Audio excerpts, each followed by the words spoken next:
Welcome to Talent Freaks with Andy Kuhn. I'm Andy, a filmmaker and photographer based in the Bay Area of California.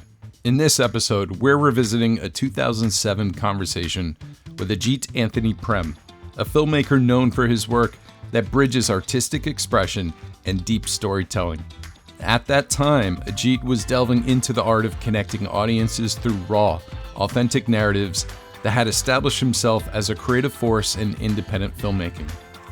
Now, before we get started, don't forget to subscribe and rate Talent Freaks on your favorite podcast platform. Your support helps others discover these stories, and I am incredibly grateful for that. Now, let's dive back in time to 2007 and let my younger self introduce you to Ajit Anthony Prem right here on Talent Freaks. Ajit and I first got to know each other during Convert South Film Festival last year when he submitted 15 films, and I wanted to take all of them, but obviously I couldn't. So I took about 4 podcasts that he did and his short feature, or his short film, 15 minutes. Ajit has the mind of an artist.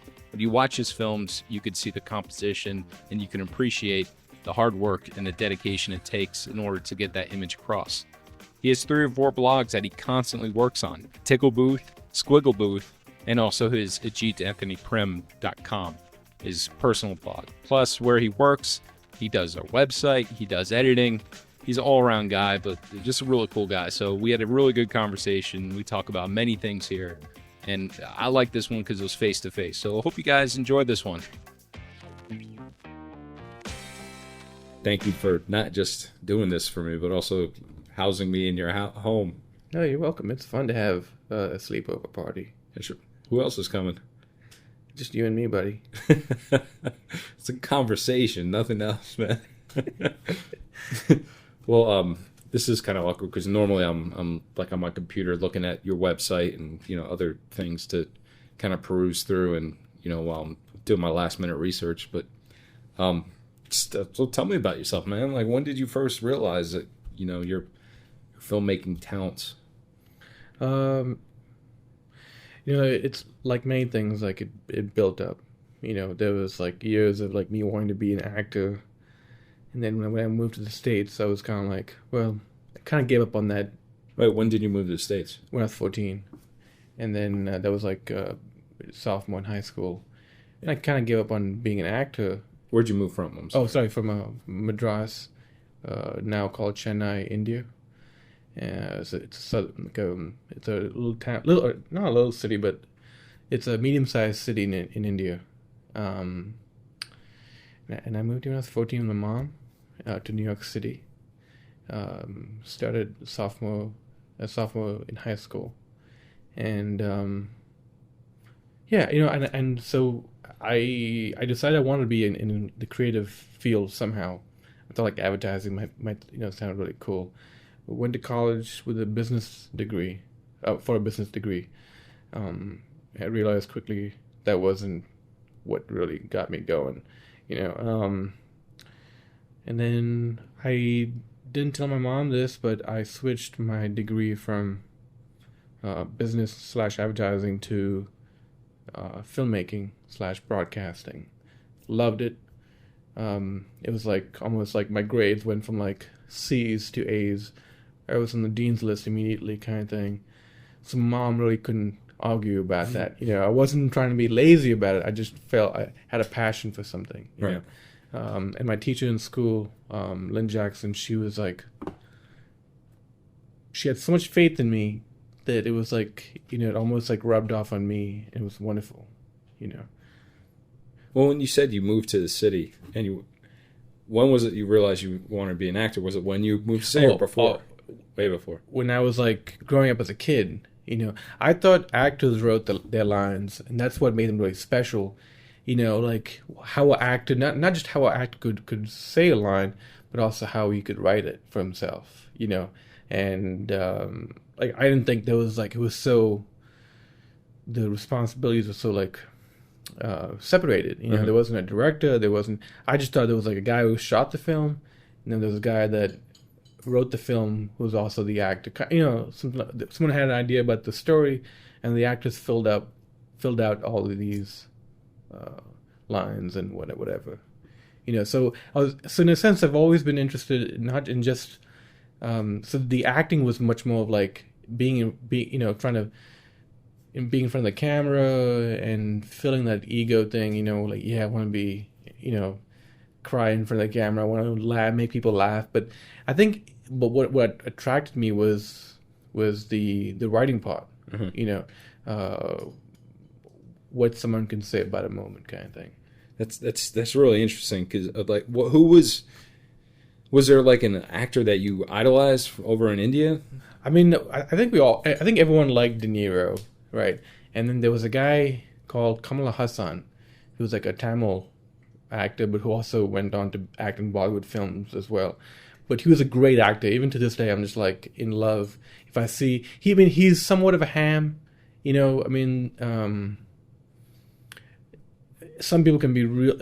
I can get annoyed watching his films because there'll be times when he just goes so out of, natural acting. He's so like dramatic, but he was such a great actor. I mean, you could just tell that he had a connection with his emotions, and that was just beautiful, And like there's a film called Nayagan, which was based on The Godfather.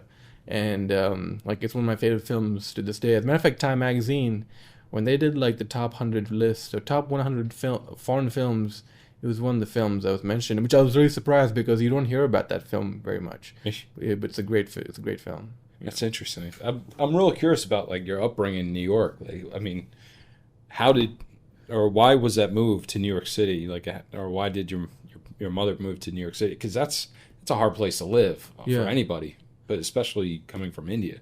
I think me and my mom and even my dad, my stepdad, to some degree, were always very American. We spoke English at home. Okay. That was always our first language. The movies that we watched, like my mom's favorite movie was like Amadeus. My dad's favorite music was like country western music. Like he had like we had this like, and we weren't trying to be cool. We just it just was like something like he loved Jim Reeves, and these are people that they just happened to find and just kind of like clung on to. And so there was like America was like almost we lived there in a virtual way. Mm-hmm. And of course it wasn't the case. When you move here, it's like a whole different kind of world. It's pretty disappointing. Yeah, I'm just kidding. Yeah, man. Yeah, but when we we moved here, the reason why we moved here was out of pure financial kind of stepping up. Like living a better life. That's pretty much the only way I could say it. It wasn't to become. We just wanted to have a better life for ourselves. Where did you live in New York City? Initially, we were in Manhattan. I went to... So the first place we lived in New York was on 27th Street. And then the school there was kind of like shady. Not shady, but kind of like the nearest school that was not to my mom's liking. Mm-hmm. So she had me go across town to the school called Humanities. And then... we moved to Queens, Astoria, and that's pretty much I spent most of my high school in Astoria. But she insisted, and she had spoken to the school, the principal, and asked them if I could still go to school in Manhattan. So I had like a 1-hour commute from Astoria to take a subway. I mean, there's many a days when I've missed my train stop because I was just sleeping on the way or on my way back. I just would, I would make several trips before realizing, shit, maybe I should get off now. That's so cool, man. Yeah. So, I mean, because especially when you're younger and living in that kind of environment. I grew up in New Jersey, and my parents took me to Manhattan all the time, and I always rebelled against what they did because I'm a dumb white American kid, and both my parents were art teachers. My dad was an art professor. My mom was high school art teacher. And they always took us to museums, Broadway plays, always trying to get us involved. My brother soaked it up. He's more into that, and I kind of just went my own way. But I took some as I matured, and I started understanding what I really love to do, and that's pretty much what they taught me. But that I look back at that time when I was growing up there, and I'm really upset at myself that I didn't embrace the culture and all that New York City and also that area has to inspire your creativity and everything else. Like, what did Did you get any inspirations from living in Manhattan? I mean, even though I lived, I mean, after once we moved to Astoria, I was a Queens boy pretty much.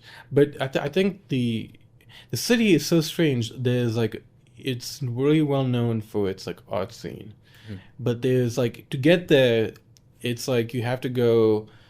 It's like the scene in Goodfellas. You have to go in the back of the restaurant, go through the kitchen, and then find have some guy maitre d find you a great table. The same thing I think applies to getting into the art scene in New York, and I had trouble. I appreciated what was. I love the fact that I could watch a lot of these foreign films, at any time. But it wasn't like, it wasn't like, I guess it wasn't the 70s, like the Andy Warhol movement, or the whatever, the beat movement, when you could just kind of, if you could just kind of, they had a certain neighborhood that they kind of, you can fall into and find yourself part of. It was, in New York is like, the majority is money. The majority of the culture is money. And it's such a rough and tumble town that even the most delicate of human beings, they look like, they can take you down in a fight kind of thing. So, I mean, like, but at the same time, I loved, it's definitely was the most exciting time for me, especially once I decided I wanted to be a filmmaker. Like, there was a great time when Symphony Space on, I don't know, West 98th or 97th Street. Okay, this is what happened. Pretty much, I was in college and I was on scholarship for track, and I was having a great season as a sophomore in track, and then I pulled a hamstring in the first meet in the outdoor season. I was devastated, of course, but the great thing was I was going through rehab for my leg, but I got all the time off to do, after school. It usually meant that I had to go to practice and whatnot, but now I could actually go to watch the movies I wanted. And Symphony Space had this dual, this like 2-for-1 classic nights. For example, like my favorite was Bicycle Thief and Raging Bull on the same night.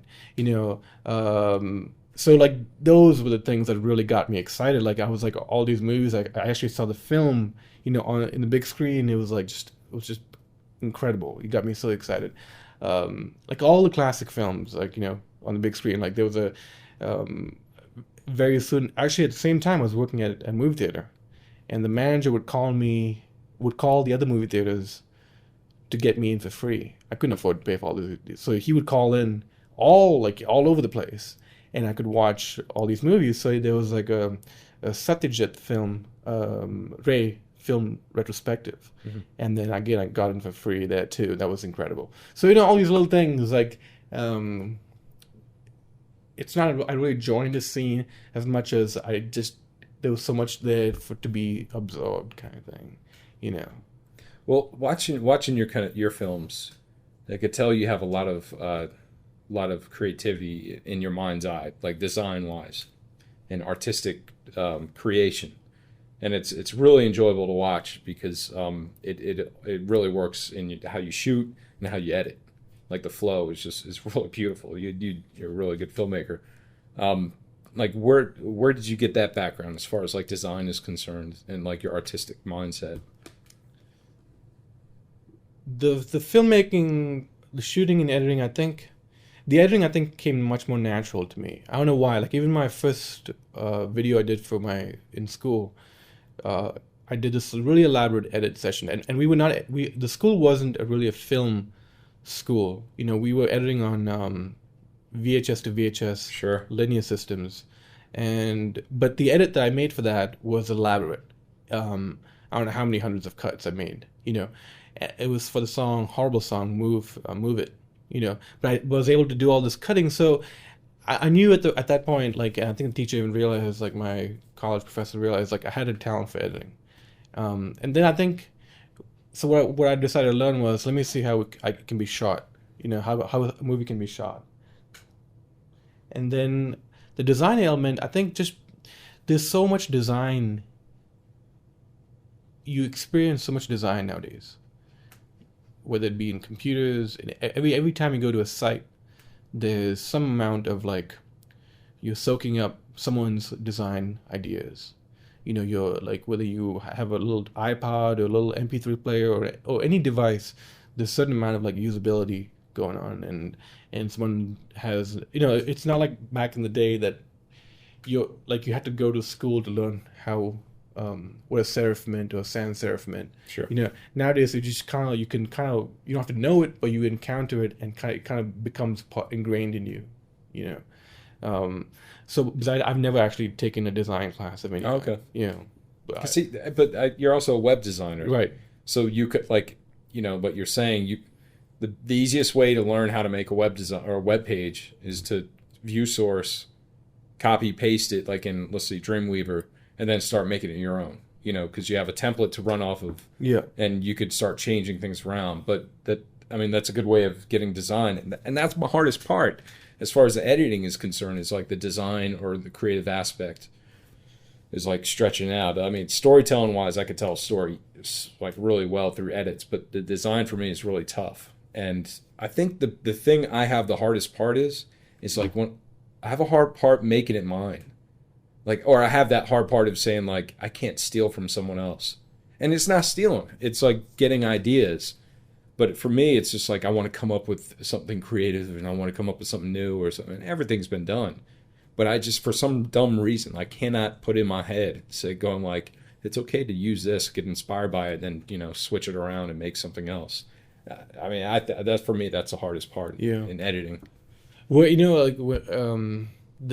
I think like when you try to leave what's already made behind, it's so difficult. Like, the reason why I didn't make any films from like when I left college all the way to right before I left New York City was I was trying to write something that was so grand and different from anything that was written before. So I waste so much of my energy trying to do that.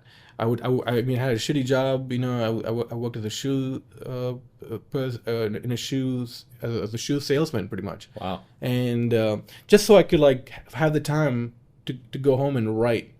And I wasn't trying to write something that came from me or write something that was like that had an effect on people. I was trying to write something that was different from anything else that was written before. And so there was like so much.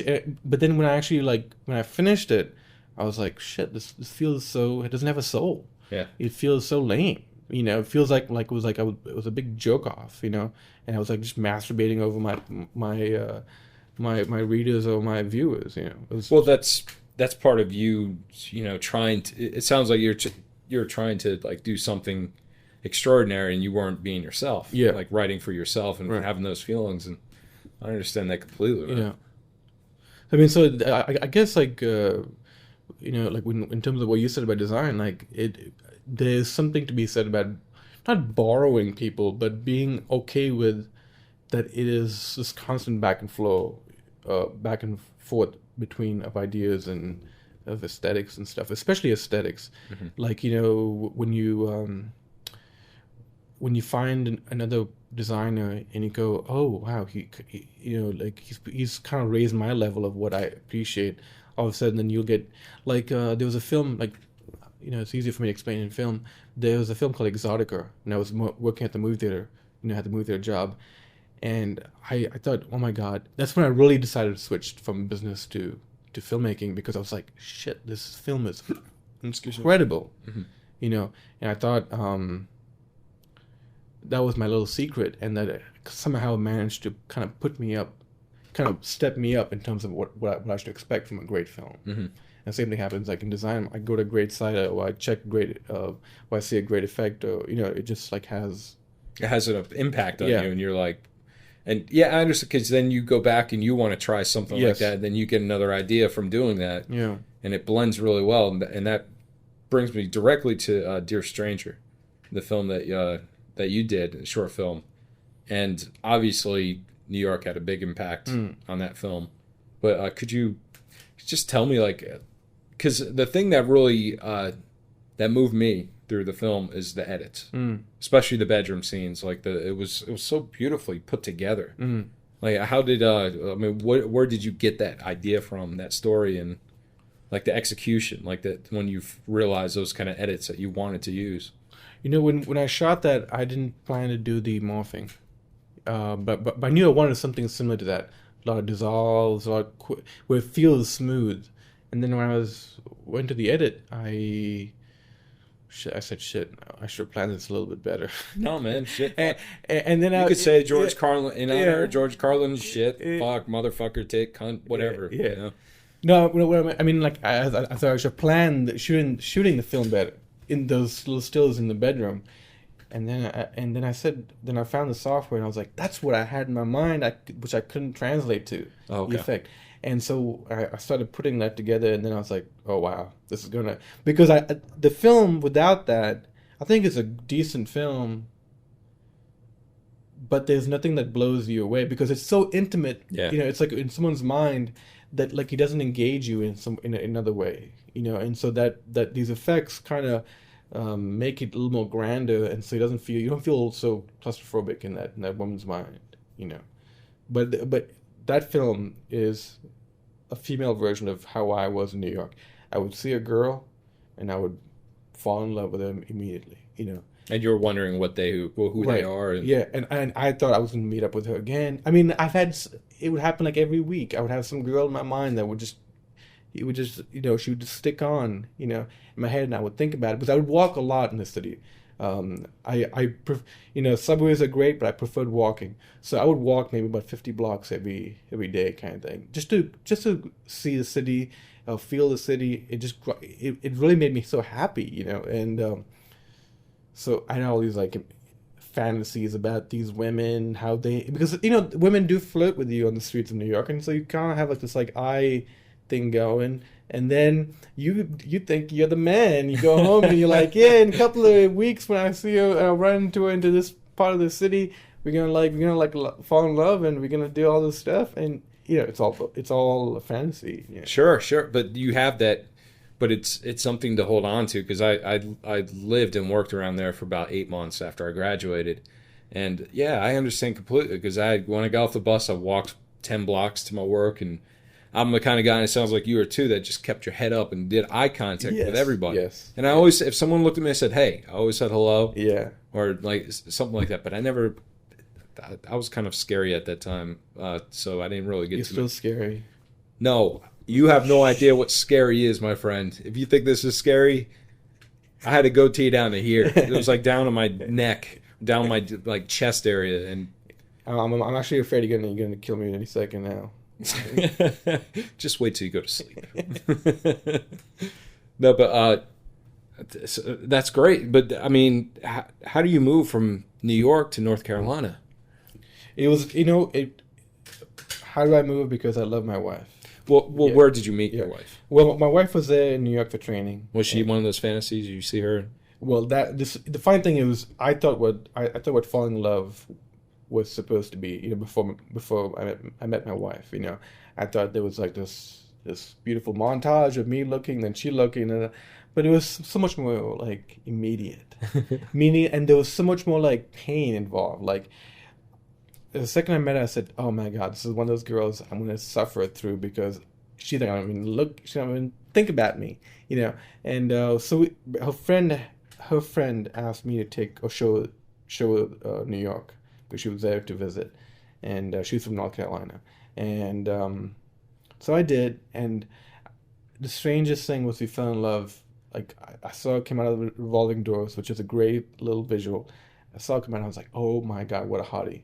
and she was giving me hints, and I just kept I just kept telling myself, no way. Let me just enjoy this moment. So I was even freer with her. I was really very like relaxed and funny, because I really felt like I had nothing to lose. She was going to go back to North Carolina. I was going to go back. I was going to stay in the city, and she's going to forget about me, and I'm going to think about her, kind of thing. But and on the Brooklyn Bridge, we were walking very quietly, and we didn't say a word the entire. I mean, like maybe like we were with someone else. Like one of our friends came along with us. And she was snapping pictures, but me and Kelly were walking, and it was so electric. There is something that's so different about being in love with someone. It's quiet and makes you a little bit scared, kind of thing. And like, I knew I loved the girl, like, that same day kind of thing. And so I decided, she wanted to move to New York, but eventually I think because of a job, it was too hard for her to move. It was much easier because I was pretty much working as a freelancer. And so I did move to New York. Moved to Fuquay Arena in North Carolina. How was the freelance work in Manhattan? Was it? It was a bitch. Really? Because I didn't really commit to it. Oh. I was like waiting for my big break or something, and I didn't take any. Like for you to survive as a freelancer, you have to choose one profession. And I think editing was something that I was choosing. I was kind of leaning more and more towards. I'd worked as an editor for this a couple of documentaries. There was like this documentary about the Philippine American War that had the voiceover of Susan Sarandon and featured Howard Zinn, directed by like a really good director, Emmy award-winning director. So, but at the same point, I just knew that like we all did it because they liked me and I liked them, and I did good work. But I wasn't like moving towards editing. I was moving towards directing, and I wasn't doing anything. I wasn't doing any directing or even writing. So it wasn't, as a freelancer, that's the worst attitude to have. It's not to be committed to a one aspect of filmmaking. Sure. And I figured that out, on this shoot that I'm working on. I accepted any position that was open. Yeah. And I could pretty much go across the board. And so I'm assistant cameraman. Which is fine for me. And I'm learning and I look at it, I said, well, I'm not a DP. I'm not not a director, producer, editor, but I'm working with this camera. Yeah. This new camera, I'm going to get to learn it. I get to work hands-on with it.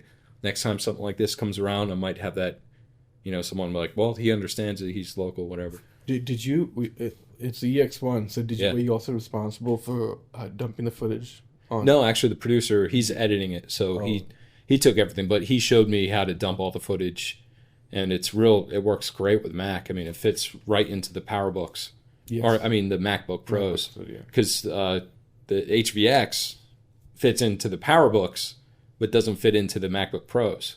You have to get an adapter for that.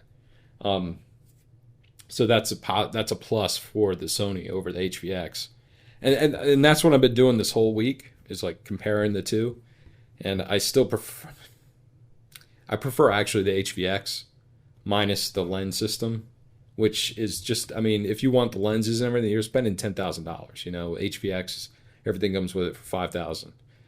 It's 1080p, which is nice for the Sony, but it's really not that much different over, 720p. You're talking a few resolutions and.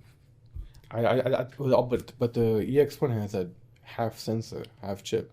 Yeah, the half chip. And the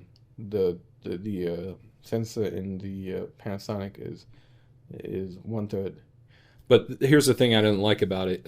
As far as like the expanded focus, it just zooms in, and it's just like blows you away. And there's nothing where in the HVX, if you hit like expanded focus, it gives you a nice little box like right in the middle of your thing, and you could just zoom and just play around and then turn it off. The usability of the camera I like better on the HVX.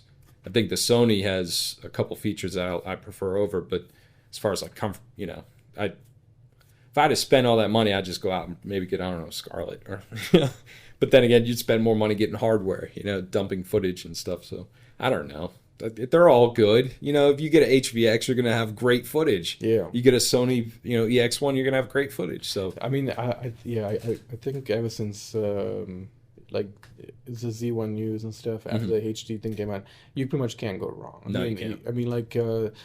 There is like, it really depends on if your workflow and what you want to do. I think that's just, and how you light things, of course, and also post production is a huge because you could turn HDV footage into something beautiful. Yeah. I'm sure people buy those like Canon HV20s, which are like $600 now. Yeah. And use them to shoot reality shows all the time, and well, we do at work. Yeah, because we actually bought 2 HV30s. We gave it to the like we're doing not a documentary, but a television show about this not conjoined twins.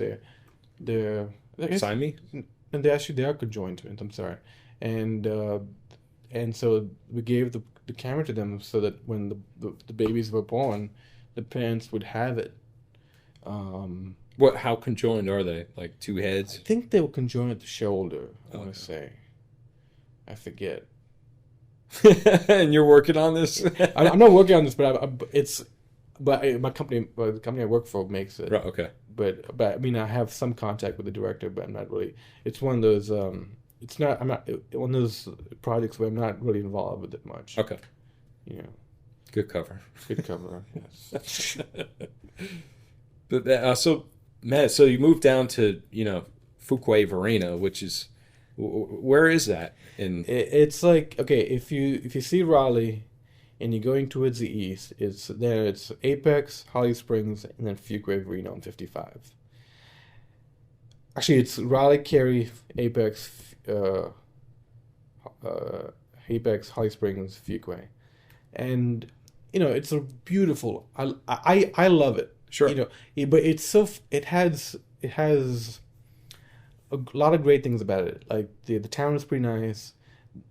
I love the tennis courts. But there's also things. There's no arts. There's no bunch of filmmakers making stuff like there's like in Greensboro and Raleigh, or especially in Durham, where I'm currently living in, or Chapel Hill. There's like that whole feeling is different. The focus is not. It's not there. But I did do a lot of great work there, and I'm happy about it. Yeah. Because when I moved there, I had nothing to do from New York, and so I decided I started a blog about Dear Stranger, my short film, and then I started a blog about that linked to other people's videos, and then I decided to be a video blogger, and so Which one was that? Tickle Booth? Squiggle. And so that's why I get all this like time, because I was still like editing shows for people in New York. Okay, so you still had those contacts. You could work with. And we would kind of going back and forth, but it wasn't like I wasn't like doing great or anything by any means. My mom, like my wife did, in the sense like she was wearing the pants, in the family. So with the free time, I decided to make these small little films that didn't need a big cast or crew, that could just have a camera with me, and that's why a lot of this stuff got made, was because I just wanted to keep myself busy and making stuff, and it was great because I mean we have about on Squiggle Booth we have about 45 videos, like as I speak, there's 45 videos on Squiggle Booth. Mm-hmm. Maybe like there's like 10 or 15 of them aren't mine, right? But there's 30 of it That are mine. yours. Yeah, and that's a lot of videos to be. Yeah, that is. Yeah, and there's something to be. I love that. It made me. It pushed me to make stuff. Unlike my 20s, where I was trying to like make the greatest stuff on the planet, and I wasn't doing anything at all. Mm-hmm. I was. You're constantly fighting yourself. Fighting myself, and I was like, let me think small, let me work towards what I can attain, and focus on just getting that skill, of like the directing brain going, to see it in concept, and then, and then execute that thing all the way through, because as a video blogger, you have no time to really like give your tape off to someone else and say, hey, cut this to this kind of thing. It was all me, shooting, editing, writing, even maybe sometimes even being in it. Wow. Now, when did you? I mean, you said you came up. When did you initially go, I want to start this video blog? Like, I mean, what was that spark that said, wow, I could do this? Well, I kept, on Tickle Booth, I kept. No, Tickle Booth came when? Okay, so after I was finishing up Dear Stranger, my wife says, "Oh, I want to have a blog."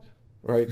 So what year was that? That was like maybe 2003, 2004, in that range. Probably 2004. 2004, yeah. And then she said, I want to have a blog. And so I helped her make a blog, create a blog. And then I said, wow, this is actually pretty easy. It's not as hard as I thought it would be. I wouldn't need to know all this. And I was learning how HTML was being written. I was like, wow, oh, this, that's relatively pretty easy.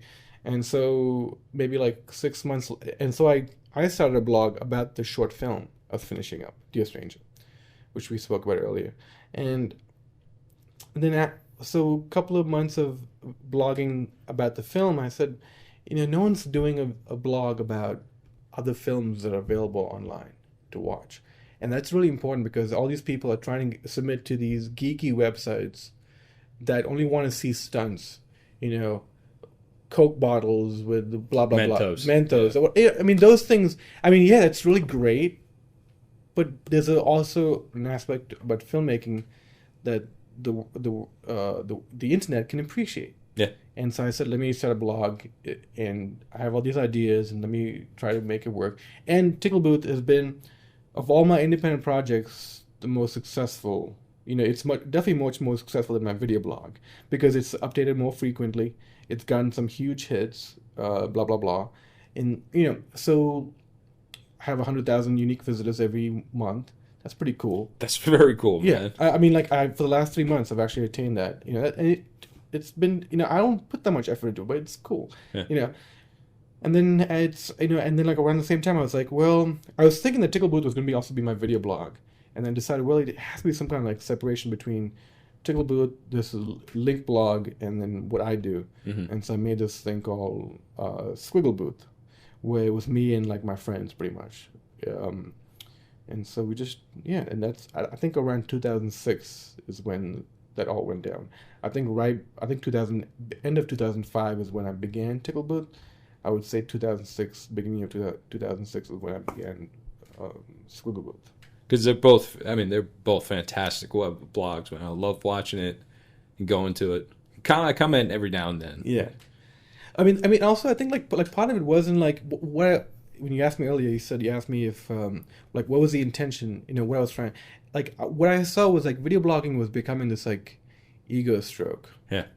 People were standing in front of the camera and talking, and then not doing anything else with it. Sure. Like being creative about it. Yeah. Just saying what they think. Yeah, because many of these people were much more into media rather than filmmaking. Sure.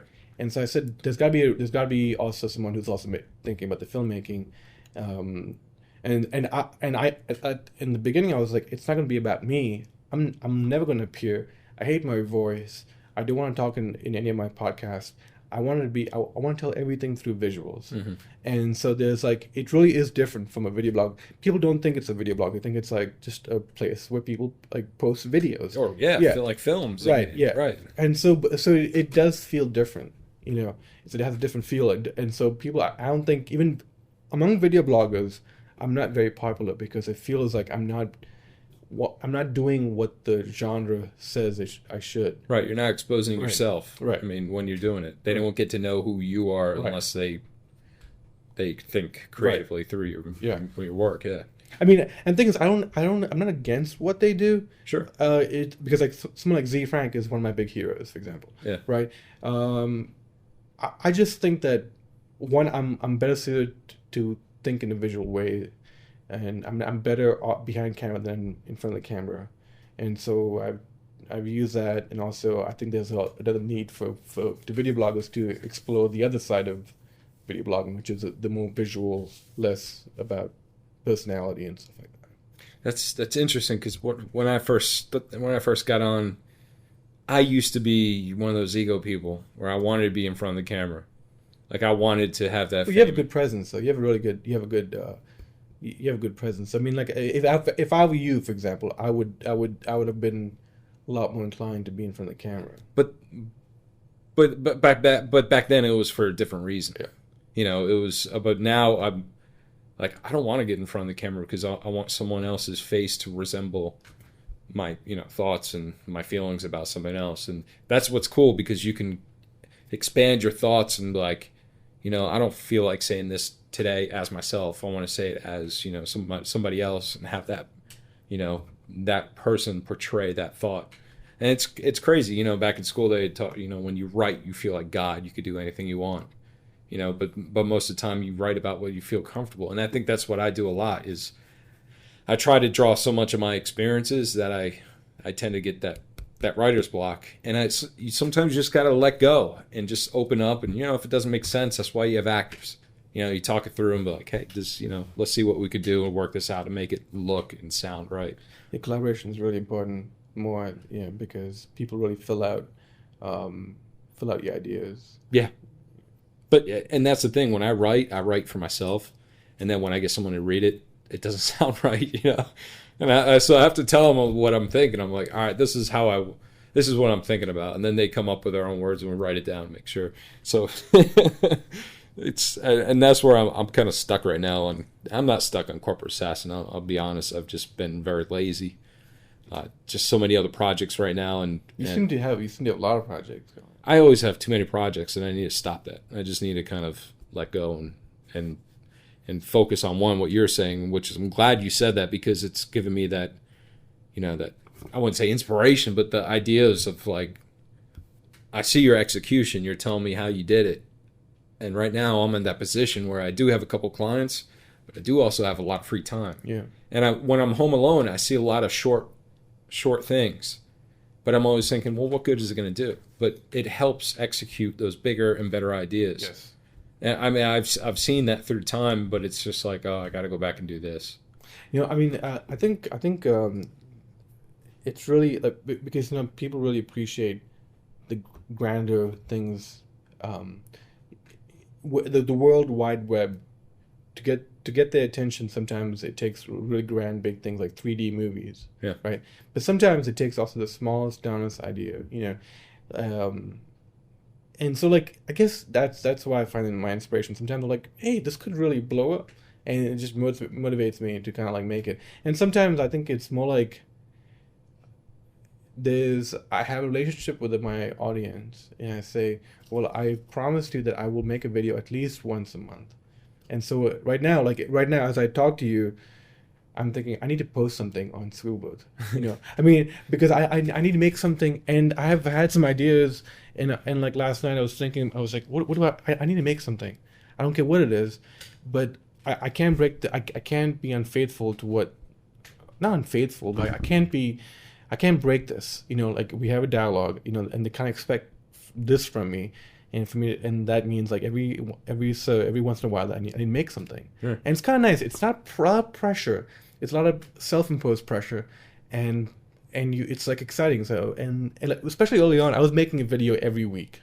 God, man. Yeah, and so now my goal, now that I have a full-time job, is to make a podcast every month. That's fair. I mean, yeah. It's a lot of time. Yeah. And the quality that you turn out, it's when you say you put it in a week, I can understand what it is just to put something together that's really just, at the side of your hip, and I could put something together in 4 hours and it looks like crap, but to make it polished and something that really, wows people, that's impressive. And if you could dedicate that like once a month and also do everything else you're doing, man, that's a lot, because I know you work more than just your 8 hours a day at your job, because you love what you do. Yeah. And you get paid for doing it. Yeah. And it's exciting. And that's one of the great things about what we do. When someone goes, I'll give you a job, you could do this. Yeah, I'll pay you for, this much per year to work and to edit and do. And that's something. So I lost focus when I was doing that at the Brooks Group, but at the same time, that was not a place for me. I know where I belong now. And right now I'm on a little road trip myself of like, where do I fall in this, cosmic, because am I an editor? Am I a director? Am I a producer? What would you say you are? I would say, I think I'm more of a producer than anything, because I know the people, I recognize talent so well, and I know how to, I understand people, like how like two people can work together, and like it's almost like Neo. Like I could just see how people work, and I know how to like put people together to make something exceptional. It's a talent that it's very underappreciated, but incredibly important. Like we just said, to see the dynamics between people. Yeah. You know, I think producing is people kind of fall upon, but many people don't have a talent for. You know, I work like where I work. You know, you see that sometimes. Like some people just have this ability to, one, communicate really well, two, know communicate also to how this person can best get your message. Sure. Like, you know, and that's really, and also like put people in certain positions that really work for them. It's so, it just blows my mind, like how important, like even I've always underestimated how important producing is. But I think now when I see all these, what works and what doesn't work, it's usually producing that makes a difference. Yeah. And the more you know, films that you work on the set, and, you know, then you could really judge like what a producer's role is. Right. Because when you work with a great producer, you Right. feel like, you know, everything goes smoothly. When you Yeah. work with one that just absolutely sucks, it destroys the whole infrastructure. Yes. And it just, from the top to the bottom, you know, Yes. everything just starts falling. And it's really like the producer that holds it all together. Yeah. And before, I used to think, when I was in film school, I was like, producer, I don't want to be that. That's more like someone who just comes in, nags, and gets things. Yes. But, you know, the more and more you start working on these projects, you realize how important it is having somebody that can make sure everything gets done right, and also has that focus in mind of where it needs to be, Yeah. and get everyone on the same page. You know, like what you said about film school and how they view producers. Same thing over here. I you know, that's what. Right now, thinking back now, it's kind of sad that there's the filmmakers, how people have written the text. You know, how people have written a film criticism. It's the filmmaker versus the producer or the people with the money or whatever it is. You know, and those people are grouped together in one big chunk. That's got to stop. Yeah. You know, because the best filmmakers that do the great work have great producers. You know, I mean, there's not a person you can think about, you can name, who hasn't had you know, like Tarantino had that great producer. I can't remember his name now. He always goes back to, you know, like one guy. I'm trying to think of the name, but, you know, so people are made to some degree, like, you know, not like Weinstein, but the actual producer. Well, I think some of those Yeah. producers are tied so into Hollywood, Yeah. that it's kind of like detrimental. But I think the ones that stick with their filmmakers, Yeah. are the ones that actually make it happen. Yeah. Because if you get a producer who just kind of like does these big projects, Yeah. their best interest is with the studio Right, and making right. that money. So Yeah. I think the producers that stick with the filmmakers and go to the studios are the ones Yeah. that make the great films. Yeah. And that's not across the board. Yeah. But I think if you have the filmmaker's best interests, then you're going to be a great producer rather than, you know, the other way around. And because there's only a certain amount of things a director can do, and you know, all this other stuff to make a scene happens in many times. It falls in the lap of the producer many times. Can we make this location work? How can we? You know, there's a lot of visualizing happening in many different ways. The cinematographer is thinking how it's going to be worked with, how he's going to shoot it. The set director is going to think, but also the very initial part of it is the producer saying, can this work at all? Yeah. You know, not just in terms of permission, but also can he look at it and go, yeah, this is possible. You know, and that's even before the director even gets a chance to see it. You know, there's all these. So I think producing is, you know, I keep telling myself I need to find a great producer. Hey, maybe you're the guy. Give me some time to prove myself. Prove yourself. Make this happen now. But that's another thing I like to do, is start collaborating more with filmmakers. Because right now, you know, I'm collaborating with Blake and Micah a lot right now, Yeah. and it's great. Like, but their kind of genre is something different than I've ever even imagined. Yeah. Which doesn't mean I'm turned off by any means. It's like it opened a whole new door to me, and it's exciting. But at the same time, I know it's not my strength. You know, I'm more of like a dark humor, dramatic, which doesn't sell dick across the ocean. So it's kind of hard to you know, come up with an idea and try to pitch to them, because what we're trying to do is to, you know, create films that are, you know, fast and easy to make, and then, you know, send it to distributor where it gets sold worldwide. So we're talking about action, horror, and, you know, comedies with boobs. Those sell everywhere. Yeah, and the last one sounded good. But I do have a script in mind for that, and it's going to be hilarious. It's going to be up there with like Forgetting Sarah Marshall and all those kind of like knocked up. But it's going to be way over the top, and it's going to be hilarious. So I'm excited about rewriting this. It was like my student film from college, and I'm rewriting it. You should call it comedy with boobs. That'd be a great, I mean, you could sell it anywhere. I mean, who doesn't want to buy that kind of stuff? And it's easy transferable. I mean, it'll translate really well. Because there's comedies. That'll be a word Japanese for comedy, and boobs definitely. Yes, comedy and boobs, man. What is it? CC? No, trying to remember Japanese for boobies. Seisei or something like that. Comedy and seisei. Oh, with seisei.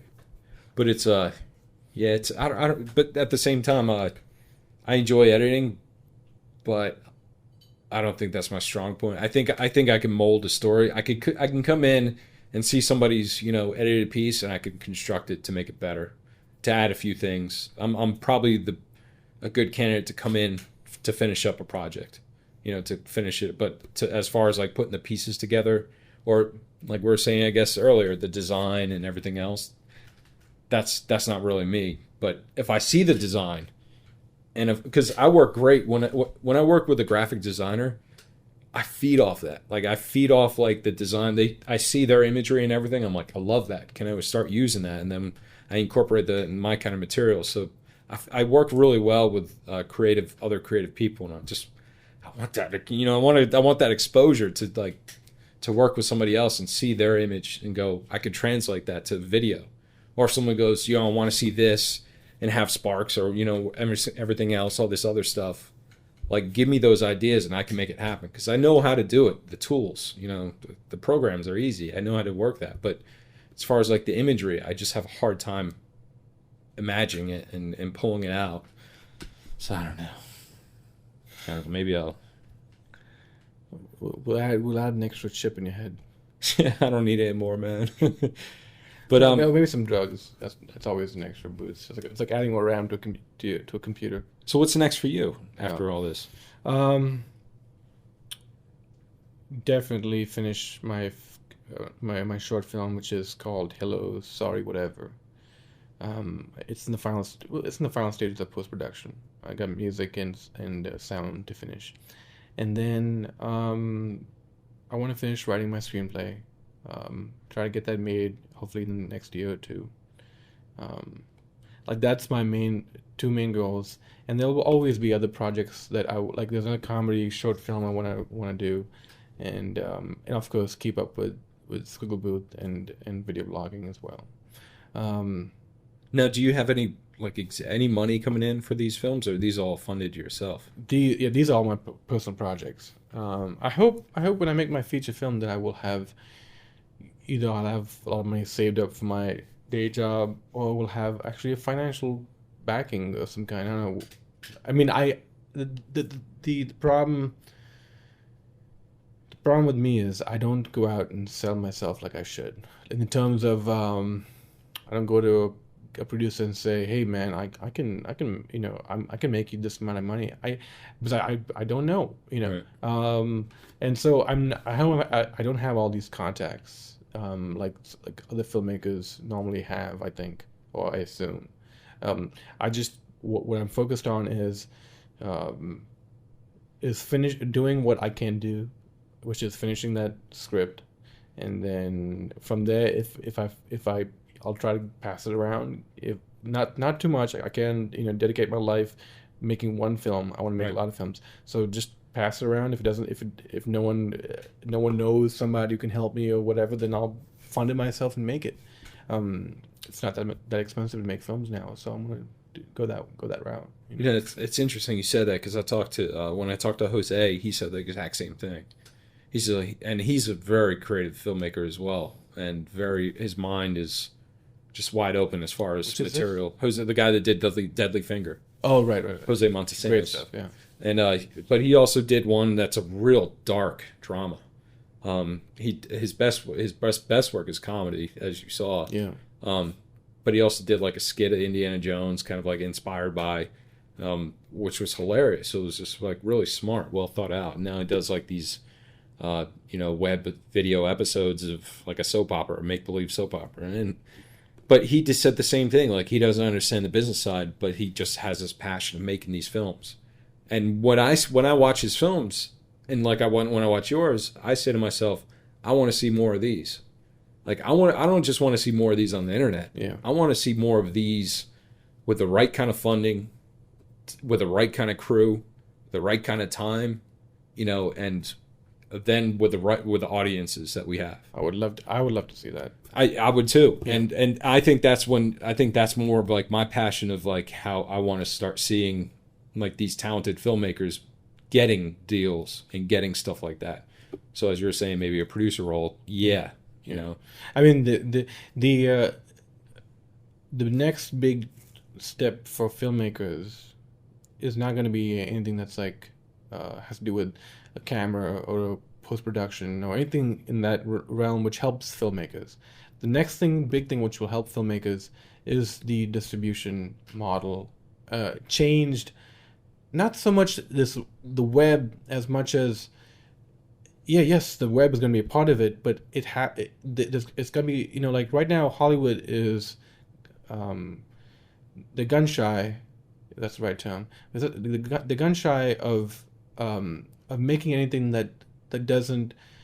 It's not guaranteed to make money. It has all these tie-ins and whatnot. Right? That's because it's a business. It's a business. Yeah, they look at everything as a business. Yeah, but you look at back in the day, all these films in the 70s were getting made, and even now, if you look back, even the 80s was a great time for independent film, and 90s were even also a good time. So, and it's getting worse now, and I think part of it is the producer is being lost, smart producers are being lost, independent producers are being lost, people that say, well, there's a time to make some money and there's time to also make because all these films in the end, good films find an audience. They will find an audience, and they just need it. So I mean, like, that's pretty much the next big jump is all these young producers, and they'll come.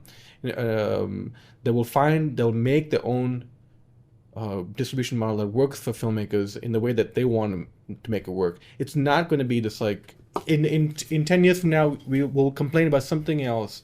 We'll complain about the model again, but it will get so much better. Oh God, yeah. And I'll tell you firsthand experience from listening to one of my friends that's working with distributors. It is a broken system that's going on right now, and to be honest, the filmmaker loses so much of their actual profit. What they put into it, and most of that distributor makes is based on relationships with markets around the world. Now, what would happen if you took away that market and put it on the internet? That market is destroyed. You're going to take out all these, very rich companies that make money off of these creative, entities. So there's going to be a big fight with Hollywood and other places not to have that, get that happen. Yeah. But once someone comes up with that model, and once it starts getting out there, and independent filmmakers and even like filmmakers, professional filmmakers who are sick and tired of the model, who want to get their best, commodity, are going to start going to that. Yeah. And it's going to destroy the industry. And I don't mean destroy it as in, there won't be any movies. I mean, it's going to break down that model, and then there's going to be like a whole new model. You see it happening in books a lot. Like the whole, the Stephen Colbert bump, right? Yeah. Yeah. Well, I mean, at some point, there's got to be a long tail for movies, independent movies, which you currently don't see. That tail is getting shorter and shorter and shorter and shorter. Right, and at some point it has to get longer, because otherwise people will just not go to any feature-length films. Yeah. Short films are gaining traction, partly because Hollywood is not making anything remotely as interesting as what short film directors are making. So, I mean, at some point, somebody's going to elongate that tail, and like people like me and a lot of people that I know will profit from. Oh, sure.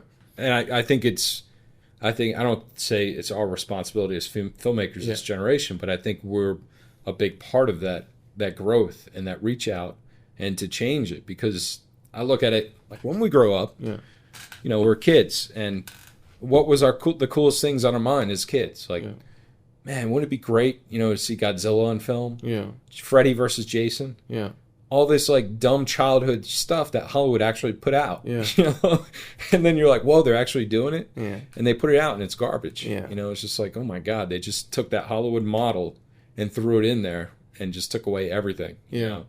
You know? But it just seems like that mindset of like where you grew up, you know, the shirts that we wore as kids with those collars, you know, the solid collars on t-shirts. Yeah. They're popular again. Yeah. And it's because that's what we were comfortable as kids wearing. Yeah. So it's like it seems like this recycled, you know, process of our childhood. I look at everything in my life and everything that I go through almost as a playground. Yeah. Like when you grew up as kids, they're the cool kids. Yeah. You know, you had all your social, and I still see that. You know, you have your rich, your ultra elites over here, and you have your poor impoverished over here, and you have your jocks, and you know the people that won't say anything else, and you have your nonconformists, and I look at everything like a playground, like it's just all there in pieces. I don't know, but It's a lot more taller and bigger and stronger, faster. But at the same time, there are all these models that are really sitting out there ready to fail. It's just a matter of time for the person to come up with the right thing. Like,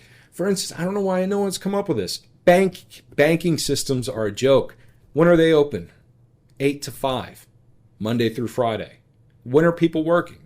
8 to 5, Monday through Friday. You know, it's maddening.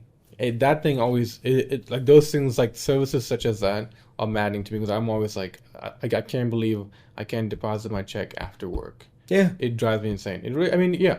You come up, if you're a new bank, come up with a system saying like open from 8 till 10 o'clock at night. Yeah. Have 2 shifts, big deal. Yeah. You guys make how much money? Yeah.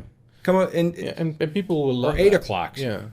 Yeah, even like a couple of hours after work, like from even 7 o'clock, and you because no one works from like 5 to 7. Well, they do, but you know what I mean. Like there's like you actually have some time, whatever. I think that'd be you should propose that to some bank. Well, there's a bank in Florida that does it, Oh, really? but it's not national. You know, Bank of America now, or Wachovia, all the big banks, they have those time periods. But as you know, they can all conform together to be this. You know, so they don't try to beat themselves out of business. They just join the pack. You know, and that just opens the door for somebody else to come in. I dealt with I went in for an interview with a big branded insurance company, and they wanted me to look at their videos. And first thing I mentioned, I go, "Would you guys be opposed to moving your videos from Windows Media to Flash?" And it was just a simple question. And I go, and the reason why I say that is because Flash on a browser is 98% of the world. It's already installed in the browsers. Windows, you have to go download a plugin. Sometimes that doesn't work. It's slow, blah, blah. First thing they go is, well, you know, I had to download Windows Media Player. So if I could download it, so can everybody else. And I go, this is your company's image. You're telling people to go download. You want them to have the easiest access. And I stopped myself from even going any further because I go, this is a big branded company. And this is what they believe is everyone's going to come here and follow because of our branded image. And that, to me, equals laziness. Because as soon as another company or a competitor comes up with thinking about the customers in mind, it's just going to blow everyone else out of the water. Yeah. Like Progressive Insurance before the internet, I never heard of them. You know, as soon as like the internet started getting hot, boom, Progressive Insurance came up because now you could quote everything and they actually, you know, put other quotes beside it and they earn your trust right away. I'm sorry I'm getting into business, but but it's just like but that's when I get back into filmmaking. It's just like I see this broken model and you see so many filmmakers on the internet, so much good quality filmmakers too. And they pour their heart, you know, their stories, their ideas, their execution, everything. And it's for free. It's an amazing concept. You know, I mean, how much time, you know, I know that it takes to first write a script, a good script, but then to produce it, to get locations, to get the actors and everything, to shoot it, to direct it, to edit it, to get the sound, to put it all together, and then have some asshole on YouTube call it saying like, this movie sucks. You should take it off the air. It's like, you motherfucker, you have no idea, you know. So it's just amazing to me. Like, I mean, that you could look and say like, I'll never bash somebody because of something that they create. I'll only critique, saying like you should look into this or, you know, look into that. But I'll never go and like Don't be a filmmaker. Yeah, right. This sometimes there's too much freedom with what people can say on the internet, which is great, But it's like I used to write for this site called DV Guru. Another job I used to have when I moved here. I wrote for this blog, which it became humongous. It was like something like 400,000 people a day, or some crazy amount. Like we were pretty, like one of the top 50. Yeah. But we were pretty. And anyway, eventually AOL decided to call it quits on that. But there were people that would. There was one guy especially that almost stalked me, and we had to banish his IP address from our site. And what bothered me was it was so it seemed so random. Right. It seemed like here's a guy somewhere in the Washington D.C. area, because his IP address, you could tell where he's from, and then he decided hey, I don't care if I make decent points, I'm just gonna anything this guy says, I'm gonna just go after him. And he would spend a lot of energy, and just it's like, man, come on, get a life, please. A lot of people are jealous, and they'll do that. They'll say a lot of hateful things because of it. Yeah, I think that's part of the reason why I don't blog, I don't video blog. I don't try to join YouTube, and I don't try to do all these other things, because you lose control. Right. I don't try to get, my purpose isn't to get as many people to watch my video blogs. Mm-hmm. My purpose is to get the people that really are interested in my work to watch my stuff. Right. Because they will bother to actually spend some money when if I have a t-shirt, they'll bother to buy a t-shirt. Right. Rather than me trying to get views or this and that, I don't try to I don't work towards that. No, I don't at all. I mean, I have a couple of videos on YouTube, but it's more it's just for just to kind of put the feelers out there from some people who might be interested, But the majority of the time, I don't bother, because it's not against the YouTube commenters. I think if all of us decided not to be so damn cheesy about it, right? The 10 best bullshit stories, 10 best this, 10 best that, then everyone else, then the whole the dialogue between everyone becomes a lot more subdued, and it's not about winning or losing, how many views you get, because then people don't get into this frenzy state of commenting, oh, this 10 best article sucks because you didn't include this film.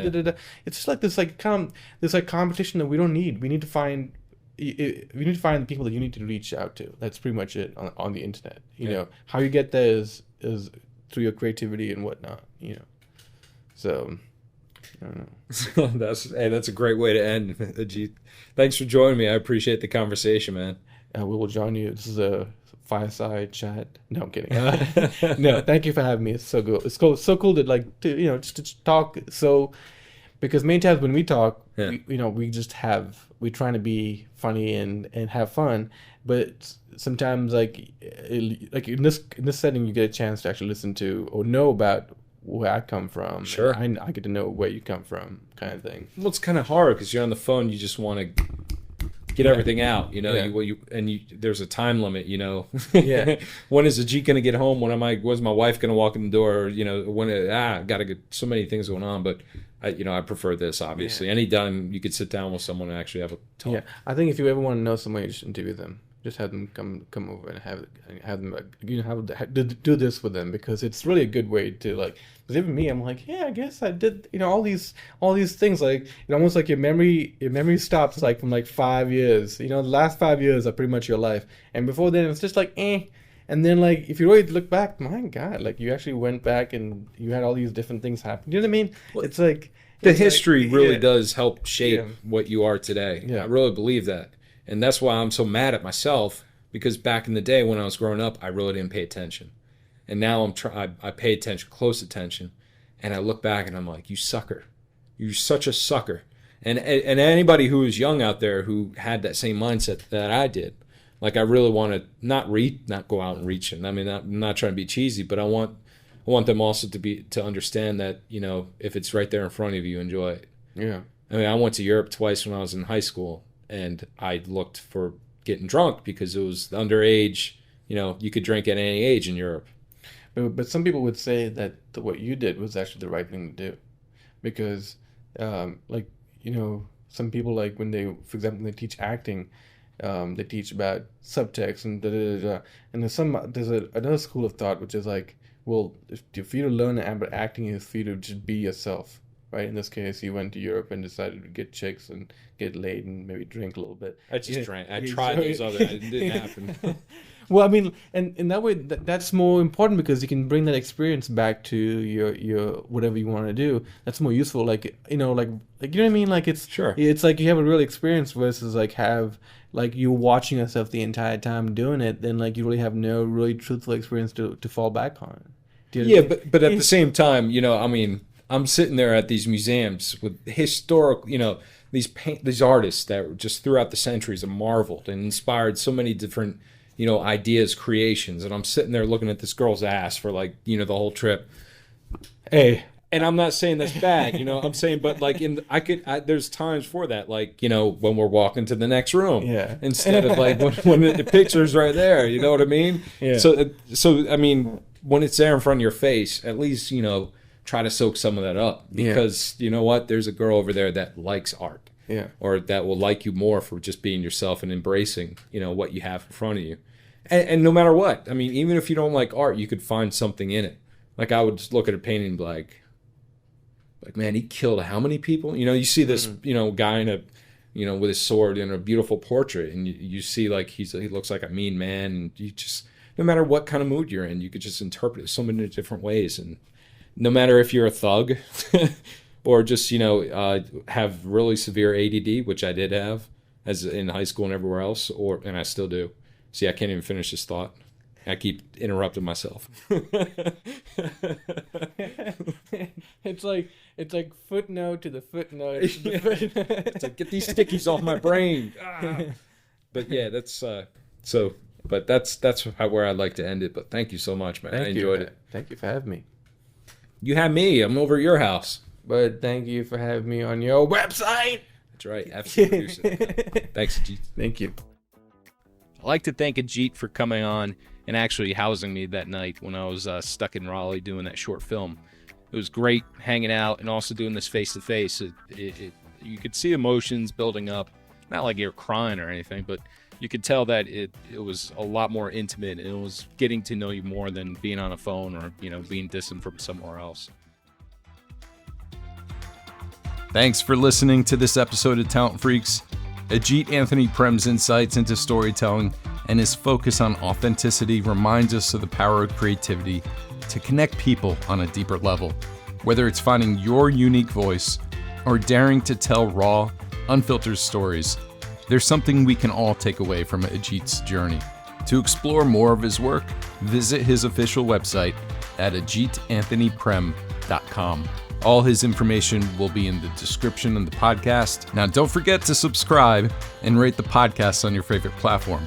It truly helps others discover these inspiring conversations and also makes me really grateful.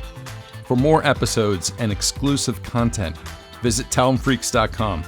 Until next time, keep exploring, keep creating, and stay curious.